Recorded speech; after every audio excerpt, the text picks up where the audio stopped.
100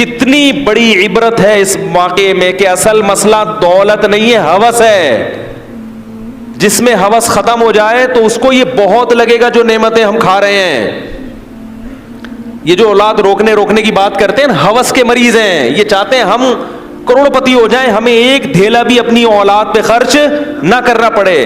اور جس کو سمجھ میں آ گیا کہ رازق اللہ ہے اور جو رزق ہمیں مل رہا ہے بہت ہے، وہ میرے بھائی درجن بچوں پر بھی پریشان بولو بھائی نہیں ہوگا. وہ نہیں ہوگا پریشان، وہ اس پہ بھی خوش ہوگا. تو یہ جو ہماری باتیں ہیں نا، یہ جب سمجھ میں آئیں گی جب دنیا کو کیا سمجھیں گے؟ مسافر خانہ، اور اللہ کی نعمتوں کی قدر کریں گے. یہ دماغ میں بٹھا لیں کہ ہم میں سے ہر شخص کو اللہ نے بہت سے بھی زیادہ دیا ہے.